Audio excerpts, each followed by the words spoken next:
Coming up, No Kings protests across the country and right here at home, drawing thousands of people to protest the president and his administration. What participants say they hope to achieve. Frightful find. New details in the case of masked suspects threatening a family outside of their home. Closer look in Northern Virginia. End to the shutdown? It's a question on the minds of many as federal workers clock in without pay. Museums are closed and quality of life constrained. And it's dry and mostly clear now, but clouds are rolling in for your Sunday, and so will the rain. We'll talk about that coming up. And fall season savings. From finding the lowest priced pumpkin to the upcoming deadline to apply for student financial aid. We're stretching your dollar. You're watching the station covering all of the DMV. This is DC News Now. If we don't get our country back now so that we can vote, and we know we can keep voting, continue our democracy, it's going to be too late. Good Saturday evening, everybody. Thank you for joining us for DC News Now at 9 o'clock. I'm Ben Dennis. Right to your top story. Crowds of people protesting across the country and here in the DMV, all against President Trump and his administration. Here's a look at them here at home. Many of the protesters who attended today told us that they're worried about democracy and the direction the country's headed. I'm trying to support the maintenance of all of our rights as Americans, the right to assembly, the right to speech, the right to vote, and the right to be part of this democracy. I feel like our country is sinking into an authoritarianism, and I think that Americans who love democracy need to get out here and protest. New tonight, reportedly nearly 7 million people turned out for today's No Kings protest across the country. This is the second series of protests called No Kings. The first was in June. It happened on President Trump's birthday, while he hosted a parade for the Army's birthday. Continuing coverage 3 weeks and still no end in sight. No compromise from lawmakers on Capitol Hill to end this government shutdown. Meantime, more federal workers are on the clock without pay, and they're wondering about their next bills. Our Dave Laval tells us that includes those who play a big role in getting air passengers to and from their destination safely. Most federal civilian workers will miss their first full paycheck either October 24th or 28th, depending on their agency. And that includes many of them right here at Reagan National and the nation's other airports. I do worry about it, and I've been hearing about it. Delays and cancellations in the sky over the DMV as air traffic controllers have called in sick during the shutdown of the federal government. I really don't think it's best for anybody that it's shut down. Controllers are deemed essential federal employees and are required to report to work. But the partial pay and looming missed first paycheck have added to the financial strain they face, along with increased stress. That led to a brief protest Tuesday at the airport. When I get off my shift today, do I have to go and drive Uber tonight? So that way I can put gas in the car or food on the table for my family. Doors are closed at all the Smithsonian museums as leftover money from last year ran out last weekend. The National Zoo is one of the sites impacted by the stalemate. That means no boo at the zoo this year. What is happening? Why are little kids having to bear the burden of political mistakes? Our partners at the Hill report the U.S. Supreme Court is closed to the public until further notice after it ran out of money Saturday. But the Supreme Court will remain open for official business. Nearly 1.5 million active duty U.S. service personnel will not miss their paychecks. President Trump ordered the Pentagon on Wednesday to pay those troops. At Reagan National Airport, Dave Laval, DC News Now. Plenty of disruptions and headaches, Dave. Thank you. That's just why local organizations are working to make sure families with federal workers have food on the table. The Capital Area Food Bank says that they will hand out food at several special locations starting Monday. And you can pick up containers filled with pantry items and fresh produce in Maryland, Virginia, and in D.C. What's the catch? You just need your government ID. You can find a list of where you can pick up food for your family at dcnewsnow.com. Just search Capital Area Food Bank. Maryland is also out with plans to help federal workers. Governor Wes Moore says that all MARC and commuter bus service is free when you show your federal ID. Those free rides are offered until the shutdown ends.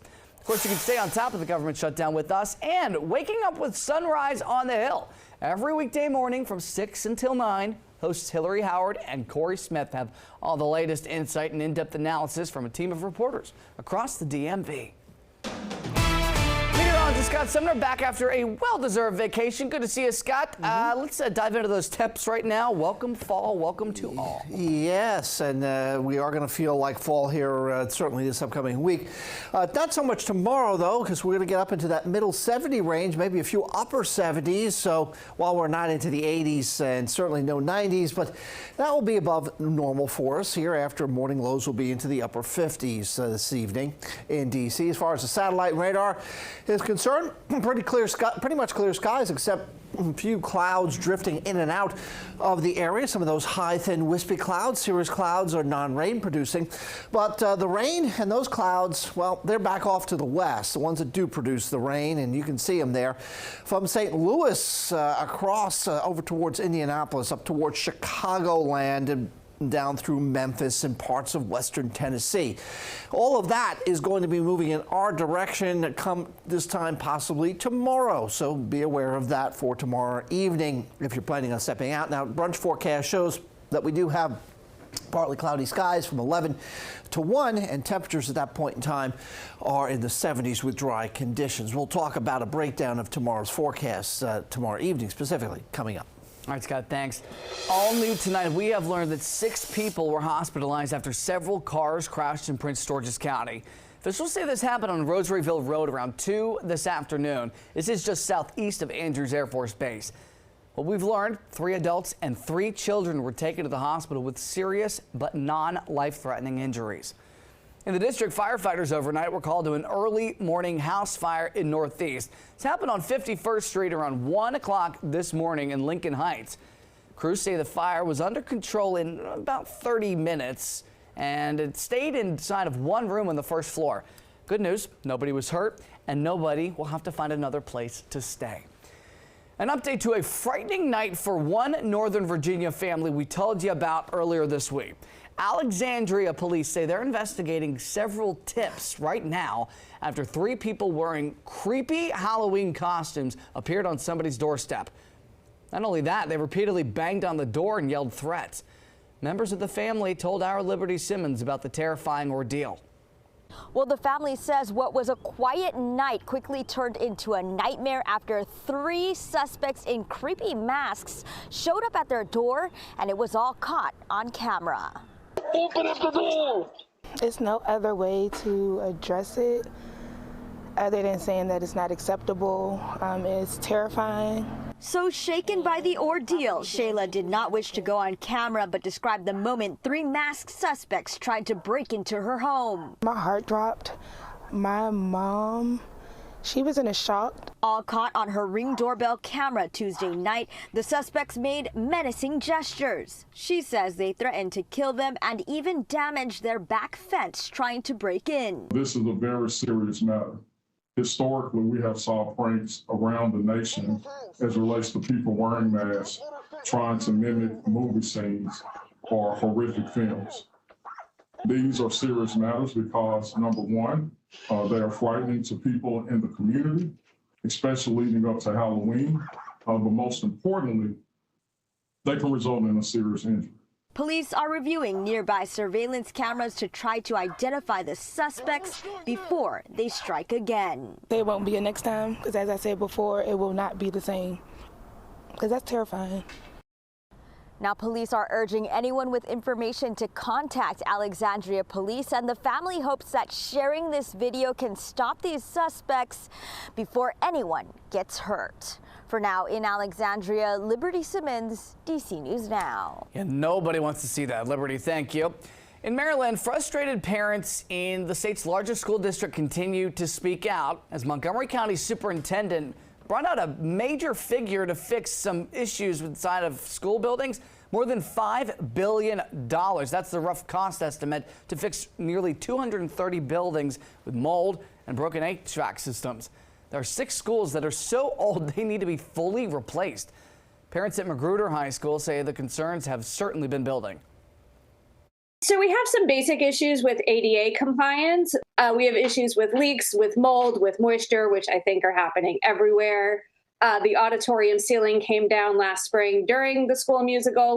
We did not have air conditioning last spring during the week of AP testing.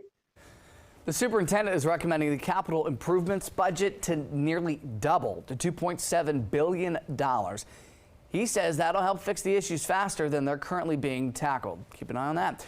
A Toys for Tots program in Maryland is again in trouble. We've told you about this. The Montgomery County organization needs a miracle, essentially, to ensure that they can deliver joy to local kids. The warehouse in Gaithersburg that was used for last year's toy drive has been rented out. They're looking for another space. While organizers search for one, they're delaying this year's collection that normally started October the 1st. Toys for Tots say they brought gifts for a record 43,000 kids in Montgomery County just 1 year ago. But because of the federal firings and government shutdown, organizers expect that number to double. If I don't find a spot, there won't be any giveaways to these children this year because there won't be any spot to hold them. The hope is to get presents out to families between December the 4th and the 17th. But again, they need a warehouse and someone to step up to gather the toys before all of that happens. Good luck to them. An impressive and inspiring celebration is happening this weekend in Northern Virginia. This is pretty cool. The Military Women's Memorial is honoring the highest ranking women in the military. 10 women who have achieved the military's highest ranking of 4-star general are being recognized in Arlington. Many of those women have no doubt balanced thriving military careers and building families, raising children. Air Force retired 4-star General Ellen Pawlikowski also calls it a sisterhood. You know, women have been serving in the military or for the military since the beginning of the Revolutionary War.